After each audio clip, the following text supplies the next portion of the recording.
Hi, welcome. Thanks for joining us today. Today I have with me Lisa Ryan, who's the manager of Ireland's National Centre for Brewing and Distilling. So we're going to have a chat about brewing and distilling and research and the whole thing. So thank you, Lisa, Yes, for no making it worries. time. No worries. For everybody, we had a little technical difficulty there, delayed us a second. We were a bit worried, but we made it. Lisa persevered through it and put up with it. So Lisa, yeah, you're the manager for the National Centre of Brewing and Distilling, but that is, as I understand it, that's part of Teagasc.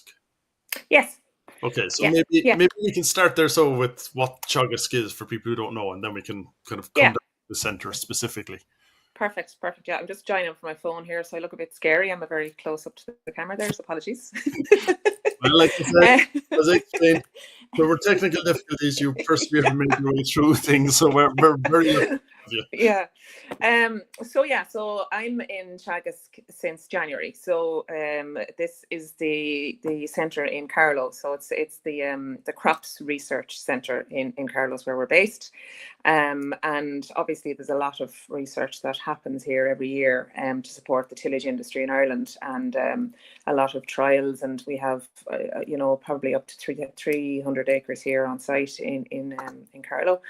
And the aim is to support the industry from an agronomy point of view, and helping farmers optimize what they're doing, and the centre now will enable me to use what has been trialled in the field as such here, to put it through the centre. So currently we have the capability to malt, to micro malt and to pilot malt batches that have been grown here in Oak Park.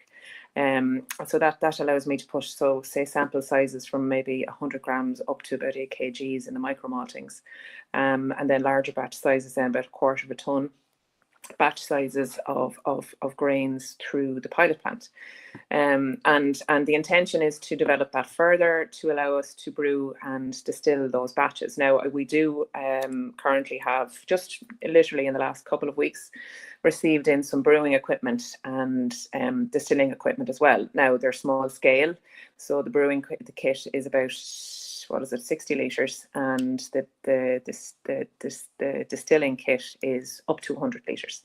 So it's still very much micro, but I suppose not lab scale. So and we're working very closely with SCTU in Carlow. So they have a degree course in brewing and distilling, and they have set up some research a couple of years ago on wheat and Irish cereals, and native Irish cereals, to optimize them for use in the distilling industry. Specifically, so Sinead Morris was leading that research. She's the director of the Brewing and Distilling course in Carlow, and so what she'll do is she'll do a lot of her work on lab scale and develop methods to optimize yield on Irish grains at a lab scale. And then the intention is to come in here and scale up, basically, so have it at a bigger scale, micro pilot scale. And then share those findings with the industry. So that's just one stream, I suppose, of what has been done to date. There's loads of other, the list is endless in terms of opportunity for the industry. Just in malting, you've got three industries there: malting, brewing, and distilling. So it's to optimize those three and to support those three. And it's exciting to see new players coming in to all of those industries. My own background, I have worked in the brewing and distilling industry for all of my career. So I started in Diageo. I worked there for 13 years in two different breweries. I worked in Bailey's as well. I started in Bailey's. And then I moved from there to the drinks, or to whiskey. So I worked in Waterford Distillery and Royal Oak Distillery. So I kind of have a bit of both brewing and distilling. And if somebody had said to me when I was in Royal Oak or Waterford or whatever, listen, there's a centre here that you can kind of farm out your trials to, would you be interested in using it? I would have taken the hand and all, because you're not upsetting your production plans. If there's an issue or if your trial doesn't work out, it's not going to cost you a fortune, so it's a great facility to have. So it's to help, it's to feed into the research that happens in Teagasc. So it's to support that and close the circle in terms of the Irish grains and how they perform malting, brewing, distilling wise. It's to support any research that any industry in particular would like to do. So if they've got any particular question that they want to ask, from a research point of view, we would work with them, and probably we would have to get a university involved as well. So probably SETU. There's a couple of projects that we're hoping to get started over the next kind of 6 to 8 months as well. So a student will come in and a particular industry might have a question about something or other. And we would get a student in to research that on their behalf and use the centre here for that. So it's the research piece. It's also to allow the industry to optimise their processes. So if they wanted to rent out this facility to allow them to do trials, that's obviously an option for them. And then the other piece then is to support training and development within the industry. So SETU and the guys there will come out here as part of their course, and they'll do some practical work on site here. And it's just much more hands-on. You know, they can come in when we're malting something, they can come in when we're brewing something, and when we're distilling something, and they can actually see it kind of, up close and personal. And there's nothing like seeing something to make it come to life, So that's the aim of the centre. Yeah, so it's very exciting. Yeah, maybe if you mean that there's a lot there to kind of talk. Yes, there is. I'm going to take you back to one step. So, So Teagasc was set up as research and support for farming, specifically. Yes. Am I right? So, yes. Do you still see that the farming, is that like with the centre? Who do you see as your main clients? Is it the farm? No. So there's a lot of Teagasc sites in Ireland, and then there's 2 other big centres that already have been set up to support industry like this, right? So you have the centre in Ashtown, which supports the food industry. So they have a huge centre there, just like this one, that has been developed over the last probably about 10 years. And if somebody has an idea to make, I don't know, a new yogurt or some sort of food, they could go into that centre and say, right, this is my idea. I've done it at a kitchen scale. I want to scale it up into a production scale. I'll come in here. And so they talk to Enterprise Ireland, and they probably get what they call innovation vouchers. So Enterprise Ireland will give them funding towards some training to use some of the kit that's available in the centre in Ashtown. Similarly, there's a centre in Cork, in Moore Park in Cork, and that's set up, I'd say, a lot longer than Ashtown. It's a very big centre, and that supports the dairy industry. So, if anyone was looking at cheeses or whey products, protein, the list is endless. There's a whole centre down there that supports that industry. So it's industry that will be supported through those, and similarly, that's the intention for here. So already the research and the work that has been done by the guys in crop research here, that is supporting the farmers. But what I'll be doing in here will be supporting the industry. Okay. So then, even though Teagasc is still nominally a farming support, it's kind of the farmers will benefit just as the industry grows and the industry benefits. So that's. Yeah, well, it's like a lot of the projects here would be funded from different government bodies. So the Department of Agriculture would fund a project in here, for example, and they have funded that research project that Sinead has been working on. So, and obviously the goal there is to promote Irish grains. So, so they would have funded the Dabbing Cap. It's called Dabbing Cap project. Is building capacity into Irish native grains, so they essentially would fund something that's going to help the tillage sector, but like the likes of Enterprise Ireland will fund businesses as well, so it's okay. Very specific for the drinks industry here, really. Right. I was just trying to understand, whether like if there's a grain or there's something that isn't necessarily sourced from Ireland, you'll still help the industry. Oh yeah, absolutely. I mean, if it's an Irish business, of course. Yeah. It's not just like that. You will. No. Okay, that was just I didn't know if there was kind of a conflict. I didn't know how. No, not at all. No. Yeah, it's Irish businesses. Yeah. Okay, so it's Irish businesses to just help them brew and distill. And you mentioned there. I mean, you mentioned Waterford. I actually was talking, I think it's last year now, with Angelita Hines from down there. Yeah. So I mean, Waterford, obviously, that background, they have done, tons of work on, on terroir, on, understanding the stuff. So understanding like what the different grains do and what the whiskey brewed or distilled from this field might, barley in that field might be different from one a mile down the road or something.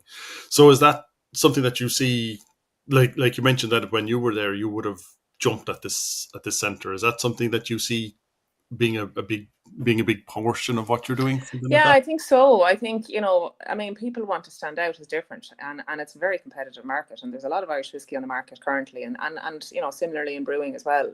People want to stand out and be different, and also everybody's faced with the challenge of sustainability. And can you source your grain local? Can you source all your ingredients locally? And that's just going to become a bigger and bigger challenge for everyone, really, and the whole waste streams as well. So, I mean, you look at what's coming out of distilleries, and there's animal feed that can be used as an animal feed, but is that the best option? And is there a more viable route for that type of thing? So it's to answer all of those questions. But I think, yeah, I mean, there's different distilleries looking at Irish peat versus Scottish peat, and is there a difference in flavour profile from that? And there's breweries looking at wanting to produce all of their own grains, their own hops, all their own ingredients on their own farm, and potentially malt their own batches as well. And is that an option? It's to help that, I suppose, that type of thing to happen, really. So as I said, the list is endless, and people are very clever with the differences that they're looking at, and wanting to make themselves stand out because of their differences. Yeah. Just another one. On the same time I was talking to Angelita, we had Morris Deasy from Canvas Brewery in Tipperary. Yes. He's Yeah, no more. yeah. So I mean, as Yeah. you know, he's very heavy into heritage grains and that. Yes. So Yes. that is the difference that he brings to it as well. So does that mean, yeah, if someone comes to you, I'm just going to follow my train of thought here from Morris and Yeah. his heritage grains. So Yes. I never realized until I spoke to him and to Angelita, just, there are these heritage grain banks, and I never realized the amount of work the farmer has to do to get To grow those them up. full of Yeah. grains into something there. Is that Yeah. something you'd be doing down there then Yes. as well? Yeah, absolutely. I mean, it's driven by what people want and what people need, and yeah, I mean, it's such an interesting area to explore. And can we go back to how things were produced in the past, and resurrect the flavors? And there's a lot of people really interested in that. I have a good number of samples of heritage grains in here that I need to get working on. But so is that the next big thing potentially? But there's a huge commitment required, as you said there, from farmers, and from an investment point of view, even, if you take out a heritage grain from bank, and like, there's a reason some of them have been kind of parked to one side, in that they haven't performed in the field, or they're more susceptible to infection, or they mightn't yield as well, or whatever. So then when you're asking somebody to grow that for you, it's a big ask, so it's to try and support that whole piece. So to use the expertise in here to help the farmer, and maybe look at different soils, and where would be the best place to sow the various different styles of heritage, and how do you optimize it at every stage, really? I mean, okay, it's one thing to grow a heritage variety, then you have to malt it and brew it and distill it. So are you going to get anything out of it, the other side? Yeah. So it's to answer and to help answer those questions for people. Right. So I think it's really exciting, and there's a lot of opportunity there in it, and there's a huge amount of interest as well. So yeah, I think what Morris is doing is really interesting, and I've seen his place, and like, it's very exciting. It's just, Yeah, no, yeah. I fully agree. I maybe a couple of years ago I might have not realized just how exciting, but it is. I mean, all this, like I said, I had no idea. You hear about heritage grains, but I had no idea the amount of work Yes, they give you massive. 4 or 5 grains, and that's it. Yeah. You build your Yeah, exactly. You literally have to grow it up over a number of years. Like, it's a huge investment, Yeah. So But yeah, it's very. you've done a lot of that work, so someone can come in. They won't get the grain off you, but you'll be able to tell them what grain works. Yeah, exactly. What Yeah, grain works for what beer they want to make, or what thing, and what exactly. soil to grow it in. Yes. So you'll do all that research. Okay, so like you said, that the Irish distilling and brewing industry has grown leaps and bounds in the last 10 years, probably. How are most of them? I don't know too much about whiskey now, to be honest with you. But the beer, like, most of them are brewing the same types of beers and the same, it's IPA, that's the thing. So, but there are brewers who are experimenting off with different sides. So, how are you going to approach those brewers? Like, are you going to wait for the brewers to come to you, or like if a brewer is happy making IPAs, will you be trying to steer them to No, trade I mean, you, or?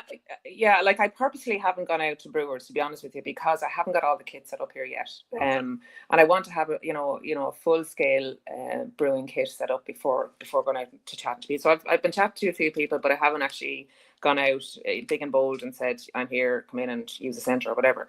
But once we have the kit set up, that's what I'll be doing, and it's to ask them questions in terms of how can we help. I suppose the first stage is securing the funding for the centre, and we're hoping to hear over the next few weeks whether we have secured it. So we're hoping that we'll get funding from the Department of Ag to put in a pilot brewery and distillery.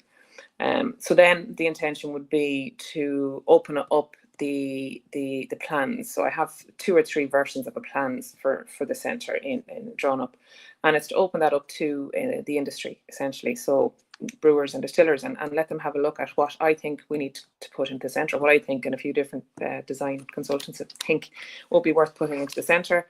And then it's to ask them what they would like to see in the centre. And it's like, it's just it's an opportunity for them to put in whatever they think they would use themselves, Right. So then it's driven by the industry. And then we will go and kit out the centre and set it up and allow people to use it and do their trials in here and rent it like for a couple of days or a week or whatever is needed. But it's very important that the wish list is driven by the industry, not just me, So that's the process. So currently I'm setting up the lab for the malting side. So we've a good bit of kit after arriving in to support the analysis for malting, which is great. And hopefully we'll hear over the next few weeks regarding funding and the next phases. Yeah. Yeah, I guess that was something maybe I hadn't emphasized enough. I mean, you are very new. Like, yes, oh yeah, the centre, like the whole Teagasc place down there is been around for a decade. But as I said, you are very, the centre very is new. Exactly, yeah, very much at the start. So, yeah, probably should have emphasized that at the beginning. No worries. So what have you done? So like you set it up in January, was it? Well, yeah, no, I started in January, and there was a malting kit set up, so purchased. So I've been working on that to optimize the micro malting and the pilot malting plant, and I've also been just trying to procure instrumentation for the lab to support the analysis that's going on in there. So I had a student from SETU here over the summer helping me with all that validation work and setup work. And I've gone out to various events over the course of the year just to kind of raise the profile a little bit as well. But again, I've just only done a couple because I really want to get the centre set up. Right. So there's a lot in terms of just getting that body of work up and running. So yeah, so that's what we've been working on so far. There's a few projects that we have, obviously research projects that are ongoing, but I can't talk about them. So not yet, anyway. So can you say, like, are they something that came from you, or was that an industry? It was an industry. There was a PhD student wanted to have a look at opportunities in one area of brewing. So she approached the centre. She's done a couple of PhDs already, and so we have an industry partner with her. So that's a 4-year project and very exciting one, really exciting one. Can't talk about it unfortunately, but that's taken off. And the one with SETU that Sinead is working on with Alison there as well. So that's another really good one. They're after optimizing the use of wheat for the distilling industry, and they're looking at other grains now, so maize, rye and oats. So optimizing the processes for those at a lab scale, and then once they have them done, then I'll scale them up in here and see if they're worth going after from a production point of view or not. So yeah, they're the few that we're working on. So, and where did the idea? Sorry, I'm jumping around here a bit. Where did the idea for the centre come from? Like, who generated the, I think it's like there's a huge need for like the tillage sector is under serious pressure and has been over the last number of years, and it's really driven by the Department of Agriculture to try and support that industry. So the dairy industry has obviously been booming in Ireland for the last, 10 years or so. And those farmers are now kind of driving the cost of land up, which is putting more pressure on tillage. And there's challenges in terms of the environmental impact of the different styles of farming. So to try and address all of those, and to try and address the sustainability piece that all the brewers and distillers are facing, we really need to go and support the tillage sector, because that's how we're going to solve all of those issues, So it's driven from the Department of Agriculture to support the tillage industry. So that's where it's come from. Yeah, I mean, I'm sure not the only one, but I was amazed. I always assumed Ireland has, so much farming that most of our grains were from Ireland. It was only when the Ukraine invasion happened that I suddenly realized how much was just imported. I know, such an eye opener. Yeah, and it's just such a missed opportunity. I mean, we have the best land in Europe, Ireland, world for growing barley, and we just need to optimize that and support that.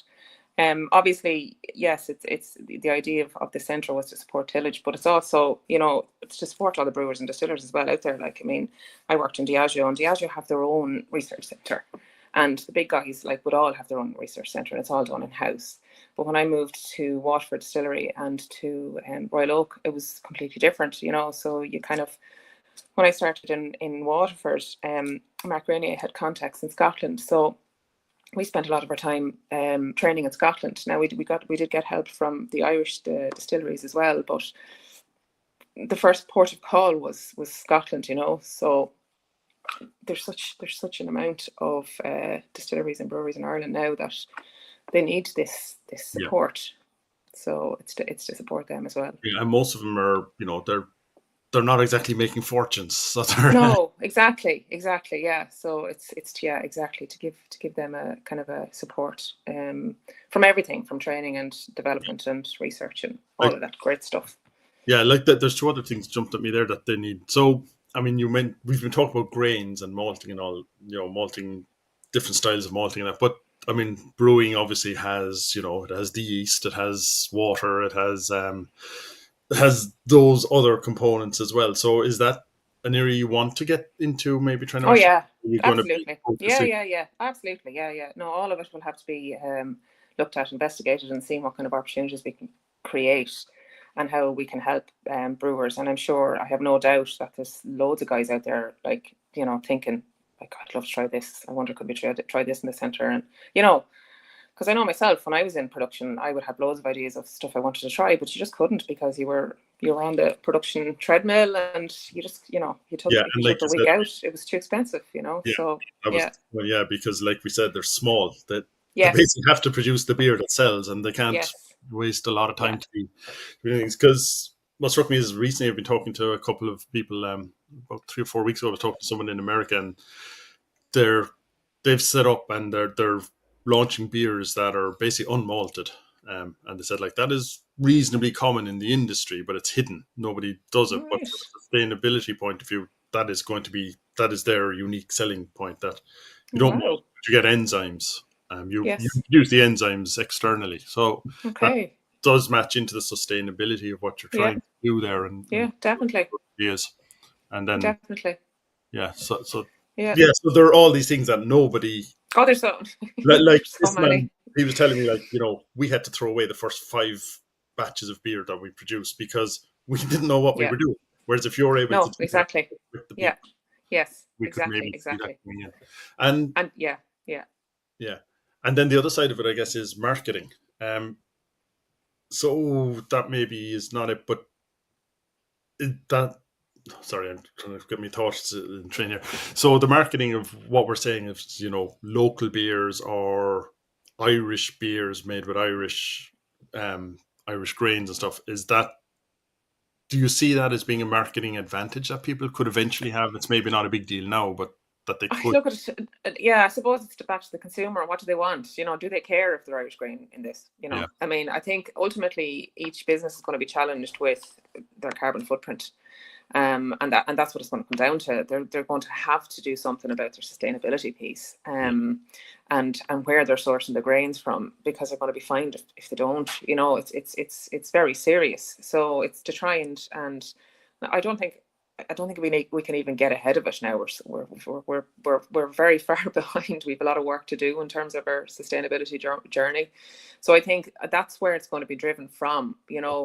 I do think people are more conscious, and becoming more conscious of sustainability. And so maybe that will be a reason for them, wanting to buy a beer that's everything is produced from their own farm or their own locality, and that's their way of supporting the sustainability agenda. So yeah, there's two kind of ways of looking at it, I suppose, but I think ultimately we don't have a choice but to go this route, and it's how do we support the farming industry as well to optimize it and to make sure everyone is making a viable business out of it, livelihood out of it.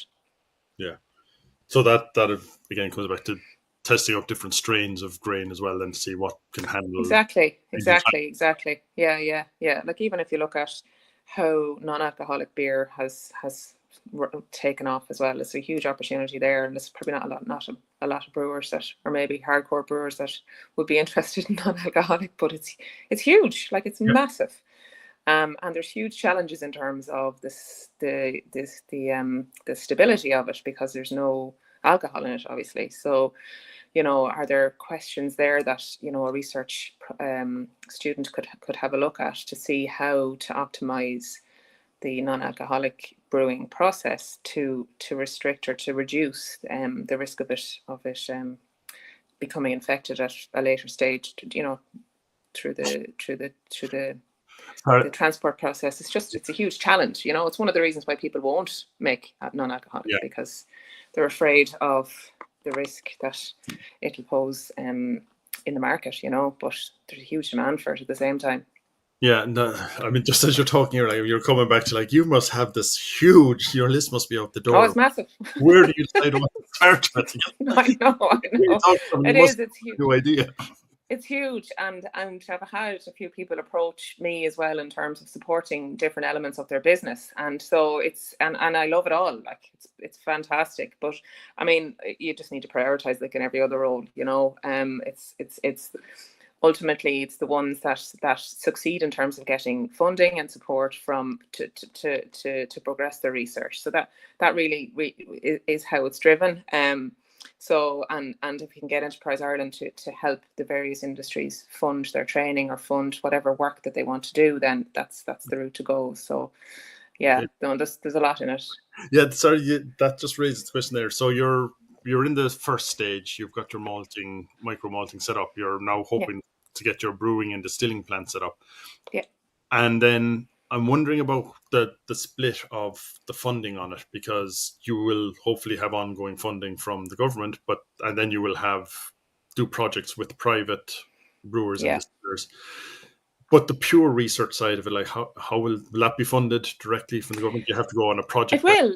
It's project by project, and it's company by company. But like, certainly from the conversations that I've had with various different companies in Ireland, there's huge appetite. There's two big companies in particular that I've been speaking to, and they are very keen to partner with us. And that's how all the other kind of the projects would have in the other centres would run as well. So you've got a big company here that's producing an ingredient for the brewing and distilling industry, and they might want a whole suite of trials to be carried out twice or three times a year. Then they will invest in here to enable them to do that. And so there's a couple of big guys that are very keen to partner here. So it's just once we have everything set up that kind of big project work will kick off, So, and I need to be very careful about that as well, because obviously the big guys have a lot of money and they could essentially rent the place for 6 months of the year, and that's no help to the smaller guy, So it's just, I need to be very careful about being fair with everybody in terms of the centre and its use and what people can get out of it. And would that allow you, like, is there scope there for you if you come up with an idea for a project and maybe it takes a few years, like say a heritage grain that no one else is interested in, but you think might have potential? Is there scope for you to do a project of your own? Yeah, oh, there is. Absolutely. Absolutely. Yeah. As long as I have a research partner like the likes of SETU or TUD or somebody involved with me, and then the project funding, if it gets funded, then yes, absolutely. Okay. So yeah, so I guess when okay, so let's talk about, you're going to have in the next few weeks, hopefully start putting the brewing and distilling plant in. When would that be expected to be operational? Yeah, so the first thing is the funding piece. So if we get our funding, then we will approach the industry. So I will look to set up a kind of a technical group or a committee of people from brewing and distilling and malting in Ireland, and kind of share with them the vision that I have, or the guys and myself have here, in terms of what to put into the centre, and let them review that, add or take away from it as they feel is required, and then that'll go out to tender. So it's a bit of a slow process, unfortunately, but that's just the way it has to run. So the tender process could take 6 to 8 months.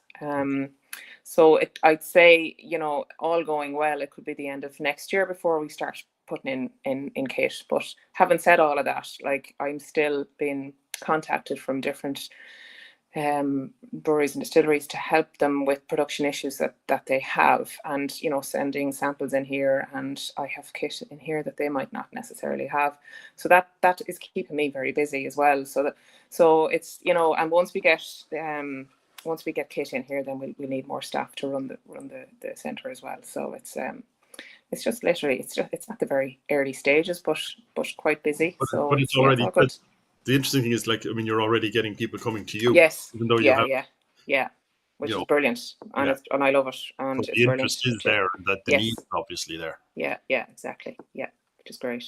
Yeah. So I mean, yeah, where I suppose I'll just end on a general question. Where do you see the split between distilling and brewing? Do you see both of them continuing to grow possibly over Oh the God, next years? Or I'd love to see the two of them grow, and I really would. I mean, I spent as much time, probably more time brewing than I did in distilling, and when I left brewing industry, it was very much on the down. I mean, I left a brewery in Kilkenny that was closed after I left, and then Waterford was closed. It was very awful. It was awful to go through that, and I would hate to see the brewing industry to have to maybe go through something like that again. But I would love to see 50-50.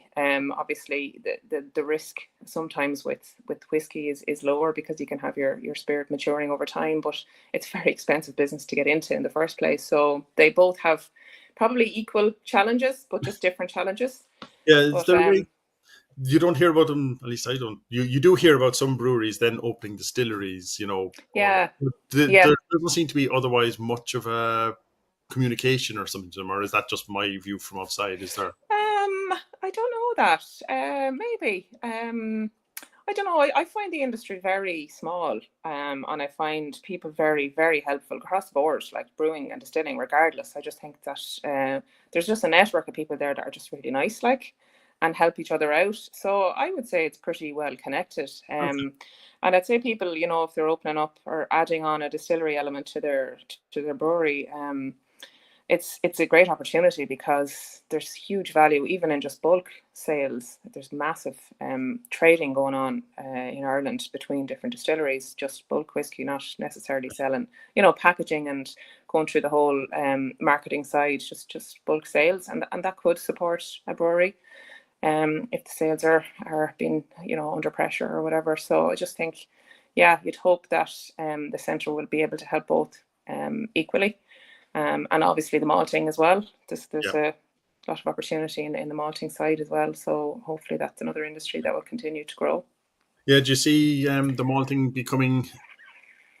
Do you see, like, all of this business? Probably not whiskey so much, but the brewers and the distillers, or brewers and malters, like, they can be done on small scale. Do you see a lot of Yeah, small scale yeah. businesses around the place as opposed to one big conglomerate?